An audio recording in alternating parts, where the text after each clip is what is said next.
आंधी मगरूर दरख्तों को पटक जाएगी, वही शाख बच जाएगी जो लचक जाएगी। आसमां को छूने का अंदाजा तो तब होगा जब पैरों तले जमेगी। अमित शाह जी स्नान करने के लिए गए थे तो ये संत लोग उनके ऊपर पानी डाल रहे हैं। भाई कुंभ एक आस्था का पर्व है और उसमें राजनीति हो रही है, उसकी मार्केटिंग हो रही है। विदेश हित में नहीं है, शासन ने लूट लिया है, बूथ को एकदम फुल हुई है। ये आपको कैसे मालूम? मैं सुनील सिंह और आप देख रहे हैं न्यू आदर्श भारत। इस वक्त मेरी मौजूदगी है करीमपुर थाना क्षेत्र अंतर्गत दुबिया मोड़ पर, और दुबिया मोड़ पर हमारे कांग्रेस के जिला उपाध्यक्ष जनार्दन राय जी हैं। आइए उनसे कुछ बात करना चाहते हैं। अच्छा सर, अभी इलेक्शन हुआ मिल्कीपुर में और दिल्ली में, बिल्कुल कांग्रेस को कितना सीट मिली, कुछ जानकारी? मिल्कीपुर में कांग्रेस लड़ी ही नहीं थी। अच्छा, दिल्ली में कांग्रेस लड़ी थी और कांग्रेस हार कर भी हम जीत का अनुभव करते हैं, जो कि हमारा उद्देश्य था वो पूरा हो गया।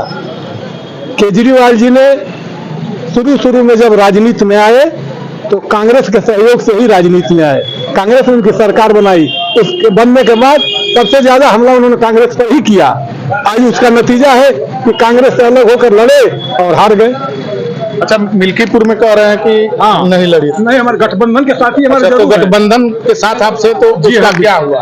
अब गठबंधन में हार हुई है, उसमें तो उसको हम स्वीकार करते हैं, उस पर मंथन करेंगे। हमारे सहयोगी दल हैं अखिलेश जी, और उसको हम बैठ कर निर्णय लेंगे कि भाई क्यों हुआ, ऐसा क्यों हुआ, जबकि हम लोग जानते थे कि हम लोग जीत जाएंगे। लेकिन कहीं ना कहीं भाई जनता जनार्दन होती है, अब उसमें नहीं हम सफल हुए, हम हार गए। लेकिन हम निराश नहीं है। आने वाले 2027 के चुनाव में हम जबरदस्त मेहनत करके पुनः सत्ता पर काबिज होंगे, उत्तर प्रदेश की सत्ता पर काबिज हो जाएंगे। हम मंथन करेंगे कि कहाँ से हमसे गलती हो गई, क्यों जनता नाराज हो गई। लेकिन लोगों ने जो है, जो भी लोग देख रहे थे आपको, तो कांग्रेस पर आरोप लगा रहे हैं कि खटाखट वाली बीमारी जो है नहीं आया, इसीलिए कांग्रेस जो नहीं आ रही है। हो सकता है कहीं हो सकता है कि कांग्रेस की गलती। राहुल गांधी जी का नारा था कि खटाखट जब हम चुनाव जीते, भाई जब राहुल गांधी जी ने कहा था जरूर कि खाते में आपका खटाखट पैसा जाएगा, लेकिन हमारी सरकार बनेगी तब न, हमारी सरकार तो बन नहीं पाई। कहाँ सरकार बन पाई? सरकार जब बनती तो खाते में तुरंत जाता, पहली कैबिनेट में जाता। अच्छा, लगातार कुंभ में आग पर आग लग रही है, इसके बारे में कुछ? इसके बारे में ये व्यवस्था वहाँ ठीक नहीं है। योगी जी ने कहा कि हम ये करने परिंदा भी पर नहीं मारेगा, लेकिन ठीक उसके उल्टा हो रहा है। कहीं न कहीं कमियां हैं जिसको भारतीय जनता पार्टी की सरकार और मुख्यमंत्री योगी स्वीकार करने के तैयार नहीं है। भाई कुंभ एक आस्था का पर्व है और उसमें राजनीति हो रही है, उसकी मार्केटिंग हो रही है, विदेश हित में नहीं है। उसी का परिणाम है कि रोज कुछ न कुछ हादसा होता रहता है। अच्छा, बागेश्वर बाबा जो हैं धीरेन्द्र शास्त्री जी जो वहाँ भगदड़ में मरे हैं लोग, उन लोगों को बोले हैं कि ये मरे नहीं है, ये मोक्ष को प्राप्त हुए हैं। ये संत का कथन सही नहीं है। भाई संत को राजनीति नहीं करना चाहिए। कांग्रेस पार्टी ने लोकसभा में कहा कि जो जितने लोग मरे हैं उनके समर्थन में 2 मिनट का मौन रखा जाए, लेकिन जो वर्तमान सरकार है वो मानने के लिए तैयार नहीं है। तो वो अपना विरोधी, हमको अपना विपक्षी दल नहीं समझती है। लोकतंत्र में पक्ष विपक्ष दोनों का साथ होना चाहिए, लेकिन हमको कुछ मानते ही हैं, हमारी बात मानने के तैयार नहीं है। उन लोगों को तो मार्केटिंग करना है। हादसे का कारण क्या था? जो बड़े बड़े VIP गए उनके लिए रास्ते सारे बंद कर दिए गए और जनता को ये नागवार लगा। जनता जबरदस्ती भीड़ चल पड़ी और बैरिकेडिंग तोड़ दिया। नतीजा ये हुआ कि जो लोग जमीन पर सोए हुए थे भगदड़ में मर गए। आज लाशें छिपाई जा रही हैं। अरे भाई, आंकड़ा आप जारी कर दीजिए। आप ये कह रहे हैं हर 2 मिनट 3 मिनट के बाद 1 करोड़ नहाए, 2 करोड़ स्नान किए, लेकिन ये बताने के लिए तैयार नहीं है कि कितने लोग मरे। 30 का आप बता रहे हैं, तमाम भी वीडियोज में चैनल्स में आ रहे हैं कि कितने लोग मरे हैं, हजारों लोग मरे हैं। अरे भाई, जितना ये JCB से कपड़ा लत्ता जूता चप्पल सब हटाया जा रहा है, अब तक हटाया जा रहा है। और ये भगदड़ 3 जगह हुआ है, झूसी में भी हुआ है, जिसको ये बताने के लिए तैयार नहीं है। ये लापरवाही, प्रशासन की लापरवाही से हुआ है। अच्छा, लेकिन किसी को सजा कुछ नहीं मिल रही है। राय साहब, एक बात पूछना चाहेंगे। अभी कुछ दिन पहले ममता पंडित को महामंडलेश्वर बनाया गया और फिर पद से हटा दिया गया।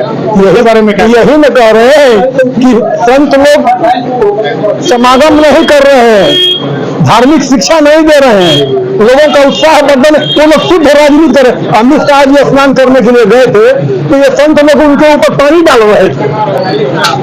अमित शाह हाँ, संगम में उनको स्नान करा रहे थे लोग।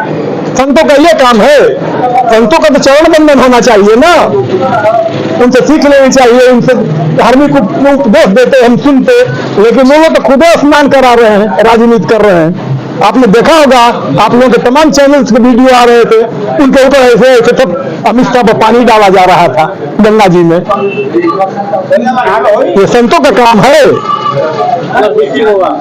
अच्छा, आप अपने तरफ से जनता को क्या संदेश देना चाहेंगे? हम जनता को चाहेंगे कि नीर शेर का विवेक करे, सही निर्णय ले, जिस दल का जो भी उपयुक्त प्रत्याशी हो उसको चुनाव में जिताए और 2027 में सही निर्णय ले। देश हित में जिनका निर्णय होना चाहिए। जनता तो सबसे बेसी दोषी है। बेड़ा पेड़ बबूल का तो हम कहाँ से खाएंगे? आपने जो किया इतनी जबरदस्त महंगाई, बेरोजगारी, भ्रष्टाचार सब चरम सीमा पर है, लेकिन जनता मुख्य दर्शक बनी हुई है।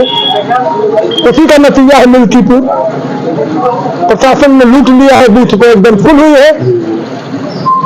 ये आपको कैसे मालूम? अब आप न्यूज में तो आ नहीं रहा है। न्यूज में क्यों नहीं वीडियो क्लिप आ रहे हैं? अखिलेश जी का बयान है तो दिखाया जा रहा है। चलिए, अच्छा गुरु, आप अपना परिचय बताएं। मैं शारदानंद तिवारी बिक्की, स्वयं सेवक हूँ, संघ का स्वयं सेवक। अभी मिल्कीपुर में चुनाव हुआ, उसके बारे में देखिए, लोकतंत्र में सर्वोपरि ताकत जनता के हाथों में है और कहा जाता है कि लोकतंत्र तभी सुदृढ़ होगा जब जनता अपने स्वविवेक से राष्ट्रहित में मतदान करे, और वही सरकार बेहतर मानी जाती है जो राष्ट्र के निर्माण में अपनी महनीय योगदान करे, जल जंगल जमीन के लिए सोचे, गाय गीता और गंगा के लिए सोचे, कैसे बेरोजगारी दूर होगी, कैसे युवाओं के चेहरे पर हंसी और मुस्कान बढ़ेगी, कैसे बेरोजगारी दूर होगी। तो मैं समझता हूं कि लोकतंत्र में जनता सर्वोपरि है और जनता ने जो भी निर्णय लिया है पूरे देश को स्वीकार करना चाहिए।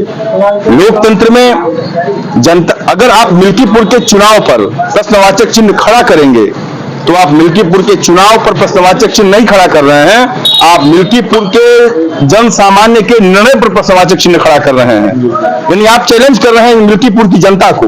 अब सवाल आप करेंगे कि लंबे समय से केजरीवाल जी की सरकार थी दिल्ली में। अरे भाई, दिल्ली की जनता पढ़ी लिखी जनता है, दिल्ली की जनता इंटेलेक्चुअल है, बौद्धिक है, वो उसको समझ है कि हम किस प्रकार की सरकार का चयन करें जो हमारे हित और कल्याण के लिए सोचे। ऐसी सरकार चुने जो वैश्विक स्तर पर भारत की प्रतिष्ठा और साख को बढ़ाए, बेरोजगारी दूर करे, भारत के मान और स्वाभिमान में वृद्धि करे। तो अब दिल्ली में भी अपने परिणाम देखा। तो मैं कहूं, मैं किसी पॉलिटिकल पार्टी का नहीं हूं, मैं स्वयंसेवक हूं। हाँ, मैं अगर हमसे पूछेंगे तो मैं ये कहूंगा कि ऐसी ही सरकार बेहतर है जो राष्ट्र के निर्माण में 100% अपनी भागीदारी दे, भारत का मस्तक वैश्विक पटल पर और बिल्कुल ओज और उत्साह से दिखे, ऐसी सरकार मैं चाहता हूं। दिल्ली की जनता ने भी जो भी निर्णय लिया है, हम दिल्ली की जनता को धन्यवाद देंगे। और कहीं न कहीं लोकतंत्र में अहंकार के लिए कोई स्थान नहीं है। पत्रकार बंधु, एक शायर ने कहा है कि आंधी मगरूर दरख्तों को पटक जाएगी, आंधी मगरूर दरख्तों को पटक जाएगी, वही साख बच जाएगी जो लचक जाएगी। आसमां को छूने का अंदाजा तो तब होगा जब पैरों तले जमी खिसक जाएगी। तो ये जनता का निर्णय है। लोकतंत्र और राजतंत्र में मतलब कहा जाता है कि वेरी मोर डिफरेंस बिटवीन लोकतंत्र एंड राजतंत्र। ये राजतंत्र नहीं है कि मेरे बाबा राजा रहे, उसके बाद मैं राजा बनूंगा, फिर मेरा बेटा बनेगा, फिर मेरे बेटे का बेटा, फिर उसका पोता बनेगा। ये लोकतंत्र है भाई। अगर जनता ने निर्णय दे ही दिया तो इसमें कौन सी बहुत बड़ी बात है। ये तो 5 वर्ष पर होने वाला एक महापर्व है। तो मेरी जो समझ है वो यही है कि जनता के निर्णय को स्वीकार करना चाहिए और विपक्ष को भी भारत की जो विकास यात्रा है उसमें सहयोग करना चाहिए। अभी एक कुछ दिन पहले पेपर ऊपर में आउट हुआ था कि गाजीपुर से जो जिला अध्यक्ष हैं गाजीपुर के सुनील सिंह जी, वो अब उनको हटाया जाएगा। इसमें क्या करना चाहिए? अब देखिए, ये तो संगठन का चुनाव है, संगठन जो भी निर्णय लेगी वो बेहतर लेगी, और समय समय पर सांगठनिक फेरबदल होते ही रहते हैं। तो अब शीर्ष नेतृत्व जिसको भी ये जिम्मेदारी दे, संगठन के हित में ही होगा। और संगठन हर तरह से विचार करती है कि किस समाज का व्यक्ति चुनाव लड़ रहा है विधानसभा में, किस समाज का व्यक्ति लोकसभा में चुनाव लड़ रहा है। तो सरकार नहीं बल्कि संगठन भी ध्यान रखती है कि जिस समाज का व्यक्ति विधानसभा में, अब जैसे मान लीजिए 7 विधानसभा का चुनाव है, तो 7 विधानसभा में हम किसको लड़ा रहे हैं, लोकसभा में किसको लड़ा रहे हैं, संगठन में किसको रखेंगे, कि जातिगत संतुलन और समन्वय स्थापित रहे। तो संगठन जो भी करेगा वो सब आंखों पर, और उसका स्वागत होगा।